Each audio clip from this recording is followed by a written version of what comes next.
नमस्कार दोस्तों, peak PCS के इस वीडियो में आप लोगों का स्वागत है। उम्मीद करते हैं सब लोग बढ़िया होंगे। तो ये जो है यूपी आरओ एआरओ सामान्य हिंदी का जो पीवाईक्यू सीरीज चल रही थी, उसका जो है दूसरा लेक्चर है, जिसमें हम लोगों ने जो है 2021 का पीवाईक्यू जो है पूरा डिस्कस कर लिया था। तो ये वीडियो जो है 2016 के प्रश्न का जो है डिस्कस करेंगे इसमें, वो भी डिटेल्ड एनालिसिस के साथ, है ना। तो स्टार्ट करते हैं वीडियो। तो 2016 का जो पहला क्वेश्चन क्या था, भौतिक का विलोम क्या हो जाएगा। भौतिक का विलोम जो हो जाएगा ये आध्यात्मिक हो जाएगा, है ना। तो भौतिक का उल्टा हो जाएगा आध्यात्मिक। बात करें भौतिक एवं आध्यात्मिक विश्लेषण शब्द है, विश्लेषण विशेषण शब्द है, आध्यात्मिक विशेषण शब्द है। विशेषण का विलोम जो है क्या हो जाएगा, सदैव विशेषण ही होता है। अगले क्वेश्चन की बात करते हैं। तो प्राची शब्द का जो है विपरीतार्थक क्या हो जाएगा, तो प्राची का जो है प्रतीची हो जाएगा, है ना। तो इसका ऑप्शन बी सही हो जाएगा, प्राची का प्रतीची हो जाएगा। अन्य की बात करें तो प्राची का मतलब होता है पूर्व और प्रतीची का मतलब होता है पश्चिम, और उदीची का मतलब हो जाएगा अवाची, है ना। उदीची उत्तर का जो है विलोम क्या हो जाएगा, दक्षिण। दक्षिण को क्या कहते हैं, अवाची। और नवीन का प्राचीन, प्राचीन मतलब पुराना और नवीन मतलब नया हो जाएगा, है ना। तो इस प्रकार जो है इसका ऑप्शन बी सही होगा। अगले प्रश्न की बात करते हैं। तो समष्टि, समष्टि मतलब होता है सब, समष्टि मतलब जिसमें सब कुछ समाया होता है। तो इसका विलोम क्या होगा, व्यष्टि, है ना। तो समष्टि का उल्टा हो जाएगा व्यष्टि। विशिष्ट, सामान्य, अशिष्ट जो है शिष्ट होता है। इस हिसाब से अगला प्रश्न देखिए। तो निम्नलिखित में से विलोम शब्दों की दृष्टि से एक युग्म गलत है। तो अब इसमें युग्म दिए गए हैं, जिसमें हमको लोगों को मिलान करना है कौन सा सही है कौन सा गलत है।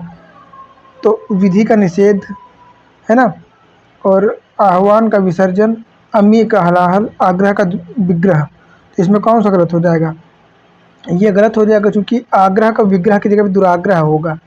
क्या हो जाएगा, दुराग्रह, है ना। बाकी विधि का निषेध सही हो जाएगा। विधि का मतलब होता है लीगल या वैधानिक, और निषेध का मतलब होता है इलीगल, है ना, या जिस चीज़ के लिए प्रतिबंध लगाया गया हो। आह्वान का विसर्जन सही है, और अमीय का हलाहल सही है। और यहाँ पे आग्रह का विग्रह नहीं होगा, दुराग्रह होगा, जो कि लिखा भी है यहाँ पे। विधि का निषेध हो जाएगा, आह्वान का विसर्जन, आग्रह का दुराग्रह, है ना, जो कि गलत था। अमी का हलाहल, और संधि का जो है विग्रह हो जाएगा। संधि मतलब आपस में मेल जोल करना, और विग्रह मतलब लड़ाई या संघर्ष करना। अगला प्रश्न है, विलोम शब्द की दृष्टि से इनमें से कौन सा सही युग्म है। अकीर्ण, विकीर्ण, ईप्सित, अभीप्सित, आदृत, निरादृत, दोष और सदोष। तो इसमें आदृत का निरादृत जो है ये सही है। दोष और सदोष ये तो एक दूसरे के पर्यायवाची हैं, तो दोष का निर्दोष हो जाएगा, है ना। और ईप्सित का अभीप्सित नहीं होगा, और अकीर्ण का विकीर्ण की जगह पे क्या हो जाएगा, लिख लेते हैं। संकीर्ण का विकीर्ण का संकीर्ण हो जाएगा। ईप्सित का अभीप्सित लिखा था, जो कि यहाँ पे अनीप्सित होगा, है ना। और दोष का तो गुण हो जाएगा, और अदोष का सदोष हो जाएगा। इस प्रकार जो है ऑप्शन इसका सी सही हो जाएगा, है ना। बात करते हैं अगला प्रश्न। तो शुद्ध वर्तनी वाले शब्द का चयन कीजिए, इसमें से कौन सा सही है। दैदीप्यमान, देदीप्यमान, दैदीप्यमान, दैदीप्यमान या दैदीप्यमान।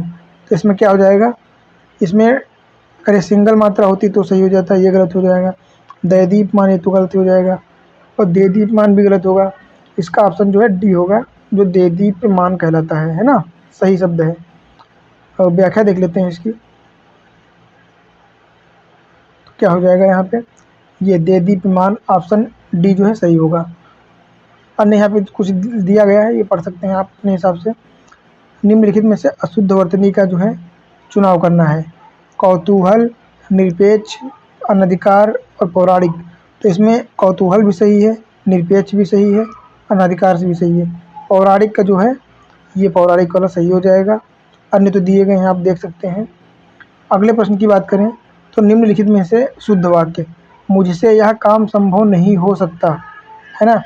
तो ये क्या हो जाएगा, यहाँ पे लिखा है मुझसे यह काम, या मेरे से, तो ये गलत हो जाएगा। फिर लिखा है यह बिल्कुल भी बात नहीं करना चाहता, या फिर यहाँ पे यह होता यह बिल्कुल बात नहीं करना चाहता, यहाँ पे भी लगाना कोई मतलब नहीं है ना। फिर लिखा है यह कविता अनेक भाव प्रकट करती है, इसको देख लेते हैं अभी। अगला, इन दोनों में केवल यही अंतर है।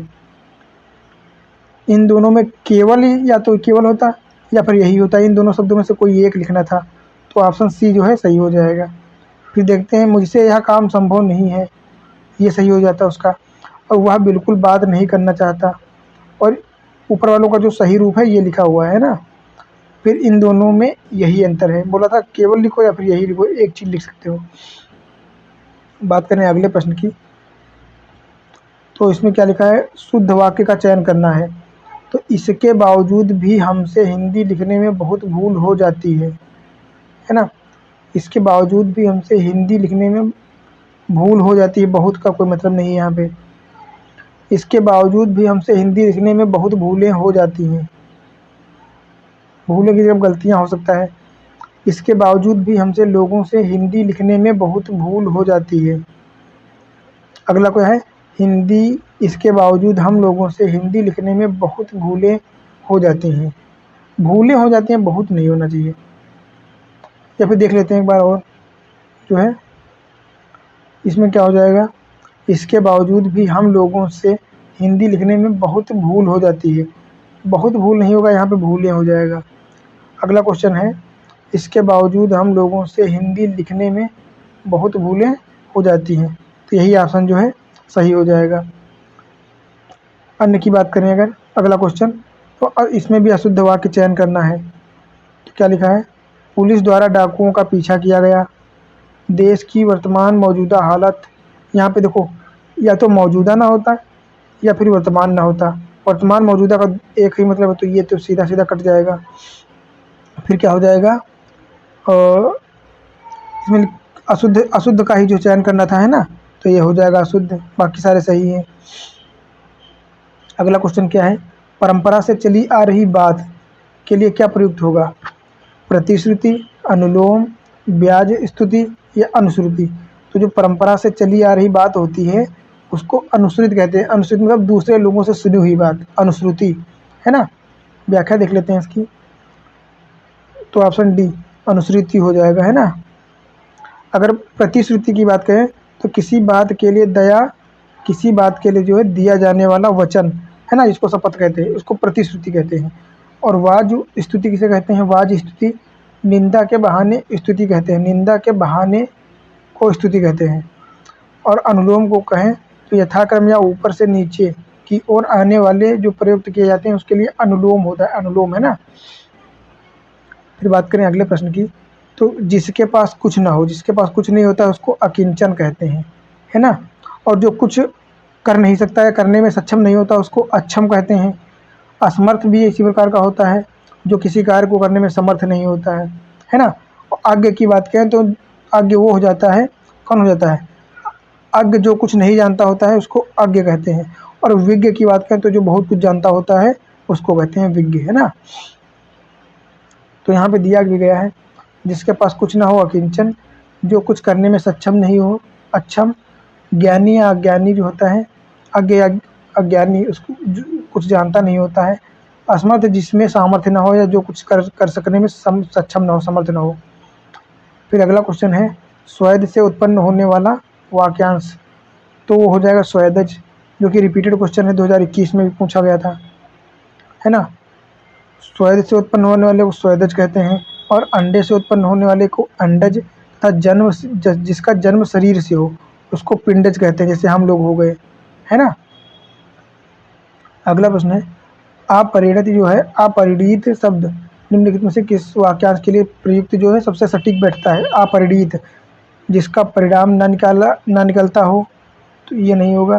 फिर क्या है, जिसका विवाह ना हुआ हो, जिसका विवाह हो चुका हो, इसको सधवा कहते हैं। जो दिखने में प्रीतिकर ना हो, ये भी नहीं होगा। तो इसका ऑप्शन जो है बी सही हो जाएगा, है ना। जिसका विवाह ना हुआ हो इसको अपरिणीत कहते हैं, अपरिणीत।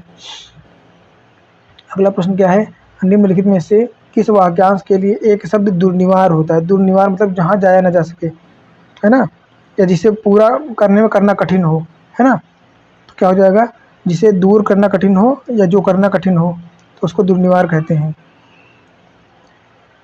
अगले प्रश्न की बात करें तो निम्नलिखित में से तत्सम शब्द सही कौन सा, तत्सम कौन सा है।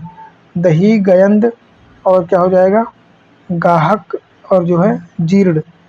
तो इसका जो है ऑप्शन बी सही हो जाएगा, जीर्ण। और एक क्वेश्चन जो कल कंफ्यूजिंग हो रहा था कल की वीडियो में, मतलब पहली वीडियो में, गयंद। तो कल इसको जो है क्या मान लिया गया था, इसको ही माना गया था तद्भव। और इसीलिए इसी टॉपिक में मैंने बोला था कि जहाँ पे अन्न की बूंदी ऐसे लगी होती नॉर्मल, तो वो जनरली तत्सम होता है। तो कल के भी क्वेश्चन में पूछा गया था, आज भी पूछा गया है ऑप्शन में, है ना। तो इम्पोर्टेंस हो जाता है इस हिसाब से, है ना। तो जो है इसको ध्यान रखने वाला है ये गयंद। और गयंद की बात करें तो गज होता है, गज मतलब हाथी, है ना। अब बात करें अगले प्रश्न की। तो अगला प्रश्न क्या हो जाएगा, अगहन। अगहन का तत्सम क्या होगा, अगहन, अग्रासन, अग्राहण या अग्रहायण। तो इसका ऑप्शन हो जाएगा अग्रहायण। अग्रहायण को क्या कहते हैं, अगहन, है ना।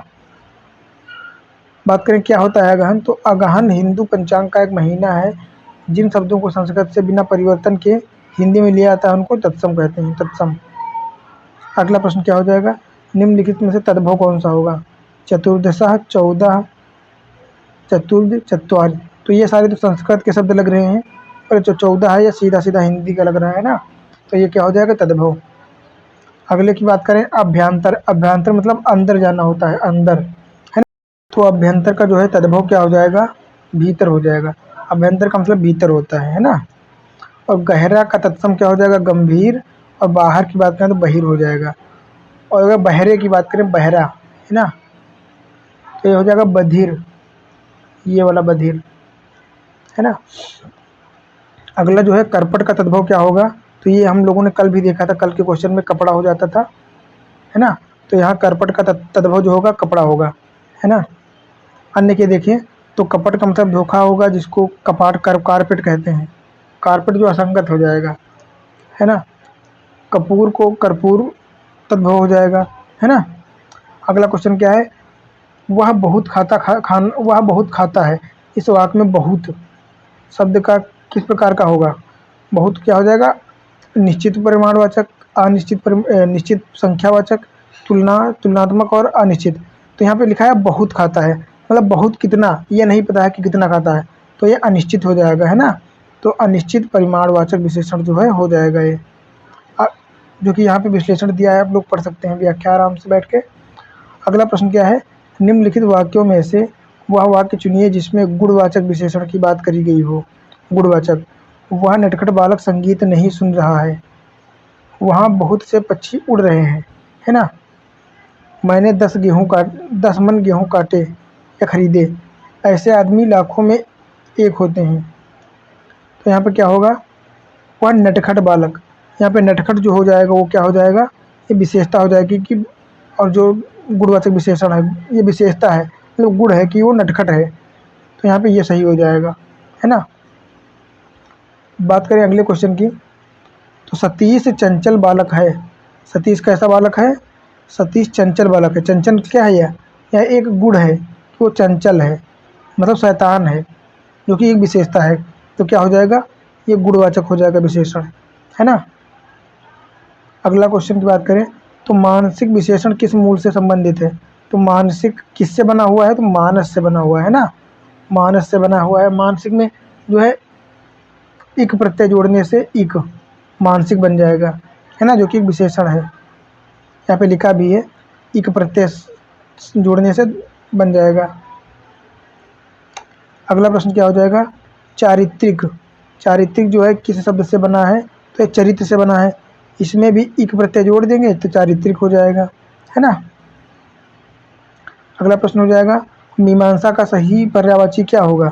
मीमांसा, मीमांसा मतलब समालोचना, मतलब इसमें जो है समालोचना में क्या होता है, इसमें निगेटिव बातें और पॉजिटिव बातें ये दोनों बताई जाती हैं। मान लो कोई व्यक्ति है जिसके बारे में बात करना है, तो अगर उसकी केवल बुराइयां ही बताओगे तो उसको कहेंगे आलोचना, कि आप उसकी निंदा कर रहे हो।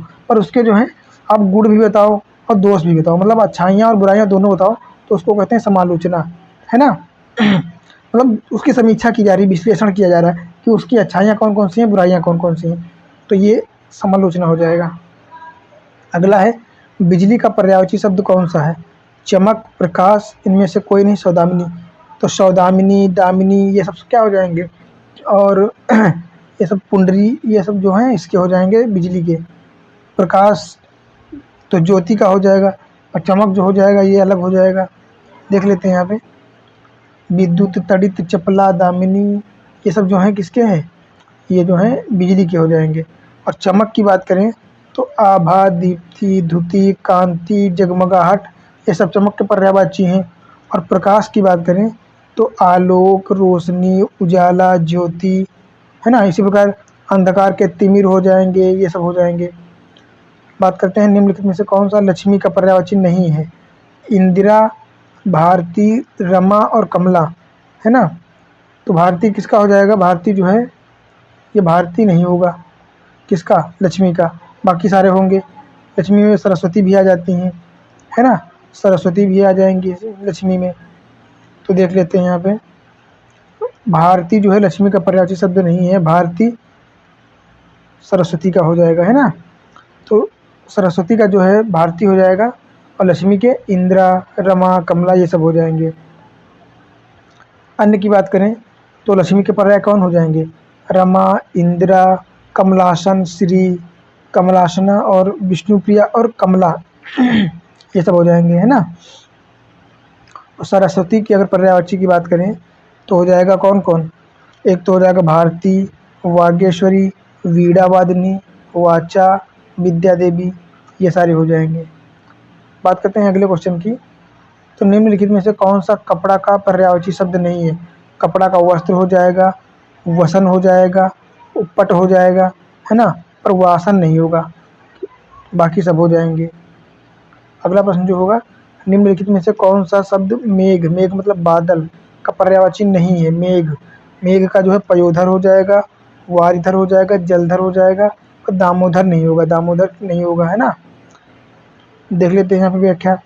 मेघ का क्या क्या हो जाएगा, पयोधर, जलधर, वारिधर, धराधर, वारिद, बादल, जीमूत, नीरद आदि किसके हो जाएंगे, ये हो जाएंगे बादल के। तो दामोदर शब्द अशुद्ध है, एक किसी का जो है पर्यायवाची नहीं है।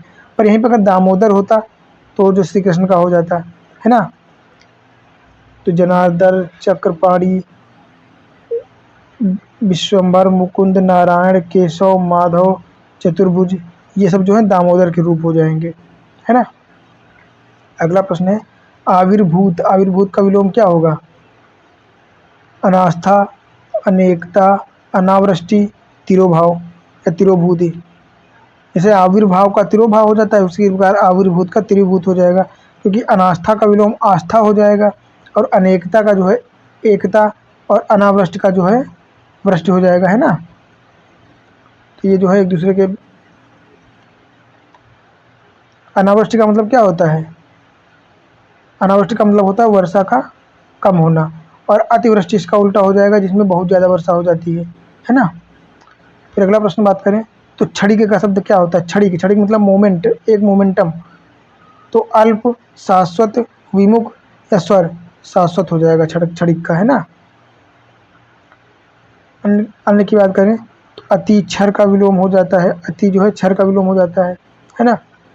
अग्रज, अग्रज जो आगे चलने वाला हमेशा होता है, अग्रज का विलोम क्या हो जाएगा, अग्रज का जो है अनुज हो जाएगा, है ना। अग्रज मतलब छोटे भाई को कहते हैं ना, अग्रज, अनुज, अनुज छोटे भाई को कहते हैं। और अग्रज जो होता है बड़ा हो जाएगा, जो हमेशा क्या होता है, आगे रहता है। अगले क्वेश्चन की बात करें तो निम्नलिखित में से विलोम शब्दों की दृष्टि से एक युग्म गलत है। मौन का मुखर हो जाएगा, बर्बर का सभ्य अगर हो या हो जाएगा, अनुचर का परिचर, और शानदार का जो है शर्मनाक। तो यहाँ पे मौन मतलब कम बोलने वाला, बिल्कुल कम बोल, बंद ना बोलने वाला, और मुखर मतलब बहुत बोलने वाला, तो ये एक दूसरे के उल्टा सही हो जाएंगे। और बर्बर और सभ्य ये एक दूसरे के भी सही हैं। शानदार का मतलब बहुत अच्छा, और शर्मनाक मतलब बेकार, ये भी एक दूसरे के उल्टा है। पर यहाँ पे अनुचर और परिचर लिखा है, ये एक दूसरे के जो है उल्टा नहीं है ना। और बात करें अगले क्वेश्चन की तो यहाँ पे यही क्वेश्चन जो है एलिमिनेट हो जाएगा। अगला क्वेश्चन देखें तो इसमें जो है वर्तनी की दृष्टि से कौन सा शुद्ध है, तो कौन सा शुद्ध हो जाएगा, चिन्ह, अनुग्रहित, विवर्त, विरहड़ी। तो चिन्ह का जो है, चिन्ह का ये हो जाएगा ये, तो ये गलत हो जाएगा। अनुग्रहित में ये वाला रा होगा, ना कि ये वाला, तो ये भी गलत हो जाएगा। विरहड़ी की बात करें तो विरहड़ी ऐसे लिखा जाएगा, ये भी कट जाएगा। तो ऑप्शन बी जो है इसका सही हो जाएगा। व्याख्या देख लेते हैं। तो चिन्ह ऐसे लिखा जाएगा, अनुग्रहित ऐसे और विरहड़ी ऐसे। तो विवर्त जो है सही हो जाएगा। अगला प्रश्न देखें। तो शुद्ध वर्तनी वाला शब्द का चयन कीजिए। तो ज्योतिष्ना तो बिल्कुल गलत हो जाएगा। ज्योत्सना ये वाला सही हो जाएगा ज्योत्सना, और ये भी गलत हो जाएगा, है ना। तो ये वाला जो है डी वाला सही हो जाएगा। अगले प्रश्न की बात करें तो निम्नलिखित में से कौन सा अशुद्ध है? कोमलांगी, उत्कर्षता, सम्मिलित या अनुग्रहीत, है ना। अनुग्रहीत अभी हम लोगों ने देखा था, तो ये तो सही हो जाएगा, है ना। और बात करें कोमलांगी तो ये भी सही है, सम्मिलित भी सही है, और उत्कर्षता जो है ये गलत हो जाएगा, है ना। क्योंकि उत्कर्षता का जो है ये शुद्ध रूप नहीं है, ये उत्कर्षता गलत रूप ही है। तो ये सारे सही हो जाएंगे, बाकी ये वाला जो है सी वाला ये गलत हो जाएगा। अगला जो है शुद्ध अशुद्ध देखना है, तो देख लेते हैं। प्रत्येक विद्यार्थी को चाहिए कि वह हिंदी की अनेक पुस्तकें पढ़े, ये हो गया। अगला देख लेते हैं। हर एक या हर एक विद्यार्थियों को चाहिए कि वह हिंदी की अनेक पुस्तकें पढ़े। तो यहाँ पे हर एक जो है ये गलत हो जाएगा। हर एक विद्यार्थी ये भी गलत हो जाएगा। अनेकों पुस्तकें, अनेकों तो बिल्कुल भी गलत हो जाएगा। हर एक विद्यार्थियों को चाहिए, यहाँ पे हर एक की जगह पर विद्यार्थियों को चाहिए, विद्यार्थियों यहाँ पे के गलत हो जाएगा। तो यहाँ पे जो है पहला ऑप्शन सही हो जाएगा कि प्रत्येक विद्यार्थी को चाहिए कि वह जो है हिंदी की अनेक पुस्तकें पढ़े, है ना। तो ऑप्शन एक जो है सही हो जाएगा। तो अगले प्रश्न की जो है बात करते हैं 40 नंबर की। तो 40 नंबर में जो है क्या पूछा गया है? निम्नलिखित में से कौन सा वाक्य अशुद्ध है? तो मोहन गेहूं पिसवाने चक्की पर गया, ये तो सही लग रहा है। पर देख लेते हैं आगे जो प्रश्न। निर्दय व्यक्ति से मित्रता नहीं करनी चाहिए, उसके घर के पास एक मिठाई की दुकान है। ये थोड़ा सा उल्टा लिखा है, उसका घर मिठाई की दुकान के पास है, ऐसा हो सकता था, है ना। तो उस हिसाब से जो है इसका ऑप्शन सी वाला गलत होगा, और अशुद्ध ही पूछा है, जो कि यहाँ पे व्याख्या दी गई है ना। ये देखो उसके घर के पास एक मिठाई की दुकान है, ये गलत हो जाएगा। अगला देख लेते हैं। जिसका कोई शत्रु नहीं जन्मा, तो कौन हो जाएगा? अजात शत्रु, है ना। और जिसे जीता ना जा सके उसे अज्ञेय कहते हैं। जिसने शत्रु पर जीत हासिल कर ली हो उसको कहते हैं शत्रुजयी। और जिसका कोई शत्रु ना हो, है ना, जिसका कोई शत्रु ना हो कौन हो जाएगा? ये हो जाएगा शत्रुविहीन। अगला है खोज करने वाला क्या कहलाता है? अन्वेषक, अनुपम, निवेशक, अन्विति। तो वो हो जाएगा अन्वेषक मतलब खोज करता है ना, अन्वेषण करता। व्याख्या की बात करें तो यहाँ पे जो है दिया गया है, खोज करने वाले वाक्यांश के लिए जो है अन्वेषक का प्रयोग किया गया है। और अनुपम उसे कहते हैं जिसकी उपमा न हो, जिसकी उपमा न की जा सके। और निवेशक मतलब निवेश करने वाला, पूंजी लगाने वाला। और परस्पर संबद्धता या एकता को क्या कहते हैं? अन्विति। अगला प्रश्न है जिसकी ग्रीवा सुंदर हो, तो ये कल भी हम लोगों ने पढ़ा था, सुग्रीव हो जाएगा, है ना। और पृथ्वी से संबंध रखने वाले के लिए पार्थिव हो जाएगा, है ना। और जो धैर्य रखता है उसको धैर्यवान कहते हैं। अगला जिसका अनुभव इंद्रियों द्वारा ना किया जा सके, अतीन्द्रिय हो जाएगा। क्या हो जाएगा? अतीन्द्रिय मतलब इंद्रियों के परातीत है, अतीत है, वो इंद्रियों से जो है देखा या महसूस किया नहीं जा सकता है ना। अगले की बात करें, अन्य यहाँ पे व्याख्या दी गई है अन्य ऑप्शन की, तो आप लोग अपने हिसाब से देख लेना। अगला क्वेश्चन क्या है? तो अगले क्वेश्चन में जो है क्या करना है? सही युग्म का मिलान करना है ना, जो लोकोक्तियों से संबंधित है। तो जो स्त्री अभिनय करती है उसको अभिनेता नहीं अभिनेत्री कहते हैं। क्या कहते हैं? अभिनेत्री। और जो व्याकरण जानता होता है उसको व्याकरणिक नहीं व्याकरण कहते हैं। क्या कहते हैं? व्याकरणक, है ना। तो ये भी गलत हो जाएगा। और आँखों से परे को अप्रत्यक्ष कहते हैं, ना कि प्रत्यक्ष।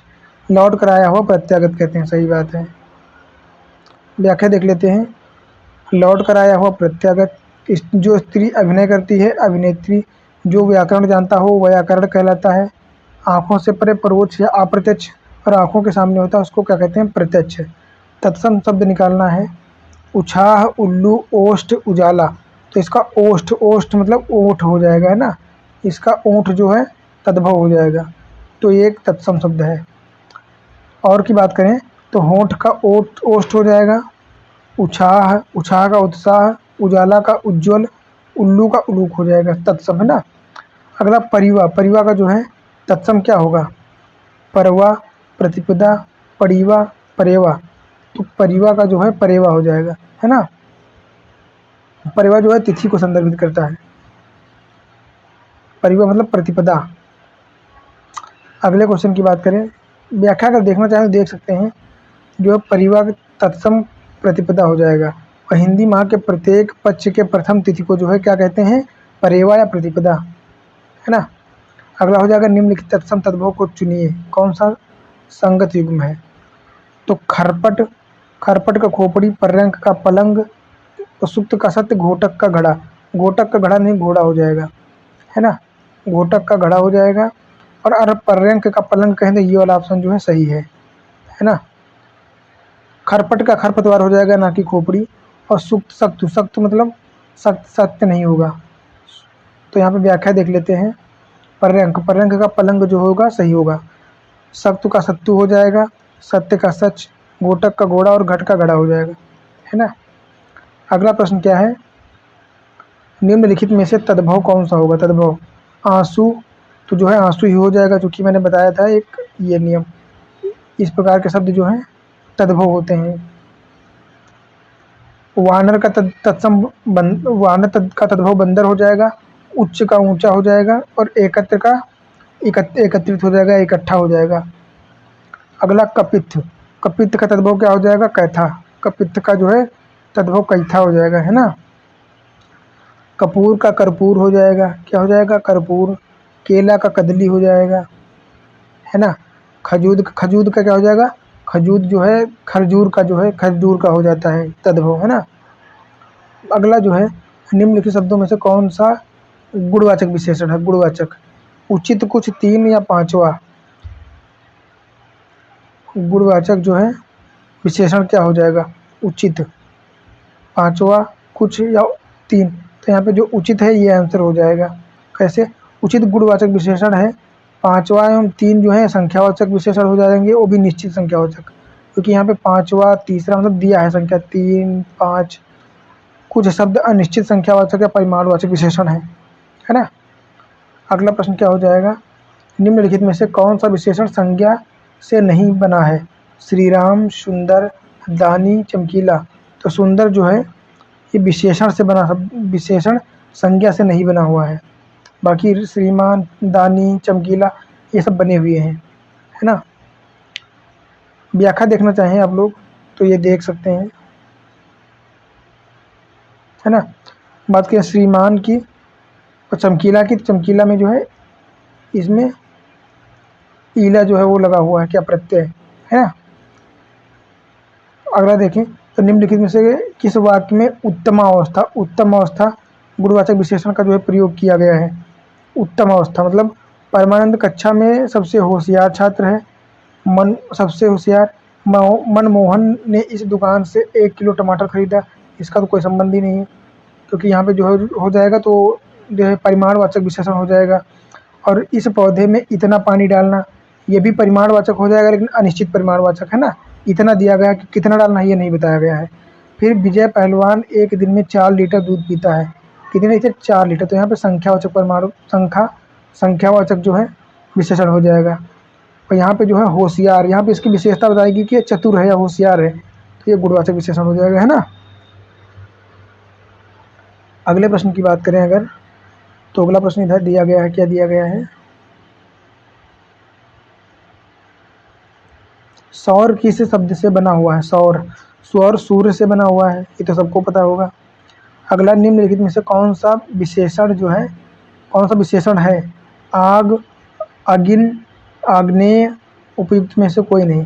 तो जो आग्नेय है ये जो है विशेषण है, और ये किससे बना है, अग्नि से। अग्नि में जो है अग्नि से बना आग्नेय, है ना। आकाश का पर्यायवाची क्या हो जाएगा, शून्य, मंडली, सहकार, प्रभा। तो ये जो शून्य है ये वायुमंडल या आकाश को ही कहते हैं शून्य। अन्य की बात करें आकाश की अन्य पर्यायवाची तो शून्य, गगन, नभ, अंबर, व्योम आदि हो जाएंगी, है ना। अगर प्रभा की बात करें तो चमक, चमकीला, ज्योति, दीप्ति, कांति और छवि तथा आभा ये सब हो जाएंगे। सोना का जो है पर्यायवाची शब्द क्या हो जाएगा? अर्क, मणिक, कनक, कर्क, वर्क। वर्क कनक मतलब सोना। यहाँ पे दो शब्द होते हैं इसके, एक तो कनक को जो है सोना भी कहते हैं और कभी कभी कनक को धतूरा भी कहते हैं। क्या? धतूरा, है ना। सोना और धतूरा दोनों प्रयोग किया जाता है। सोना की अन्य पर्यायवाची की बात करें तो स्वर्ण, सुवर्ण, पुष्कल, हेम, हाटक, कंचन ये हो जाएंगे। और अर्क की बात करें तो अर्क सूर्य, रवि, भानु, दिवाकर, प्रभाकर, दिनकर, भास्कर ये सब हो जाएंगे, है ना। और अन्य जो है वो गलत हैं। अगला प्रश्न जो है, उसके प्राण पखेरु उड़ गए, इसमें पखेरु का क्या मतलब है? पखेरु, पखेरु जो है वो पक्षी होते हैं ना, पक्षियों को जो है पखेरु कहते हैं। तो यहाँ पे जो है इसका दिया गया है, आप पढ़ सकते हैं। अगर पक्षी के जो है अन्य वो बात करें पर्यायवाची तो क्या हो जाएगा? इसके अन्य पर्यायवाची अंडज, विहग, खग, खग विपक्षी, विहंग, शकुनी, पतंग, परिंदा, चिड़िया आदि हो जाएंगे, है ना। अगला प्रश्न है, निम्नलिखित में से कौन सा शब्द चंद्रमा का पर्यायवाची नहीं है? सुधांशु, सुधाधर, सलिल और सुधाकर। तो इसका ऑप्शन जो है सलिल जो होता है ये जल का होता है ना। ये जल का पर्यायवाची होता है सलिल। तो ये वाला गलत हो जाएगा, बाकी सारे जो हैं सही हो जाएंगे।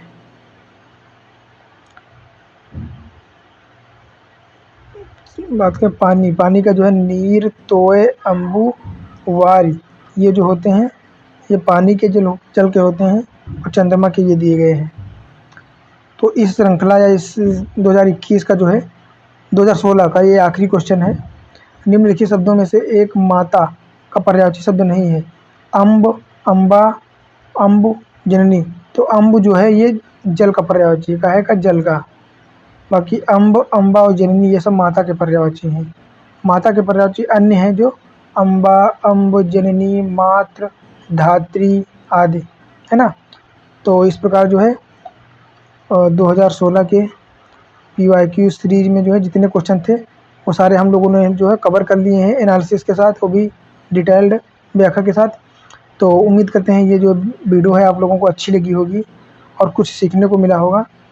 तो बस यही कहेंगे कि अच्छी लगी वीडियो तो वीडियो को जो है लाइक कर दीजिए और चैनल को सब्सक्राइब कर लीजिए, ताकि RO या अन्य PCS स्टेट PCS एग्ज़ाम्स के लिए जो कंटेंट या जो मॉक टेस्ट आते रहेंगे वो आप लोगों को जल्दी से जल्दी मिलते रहेंगे।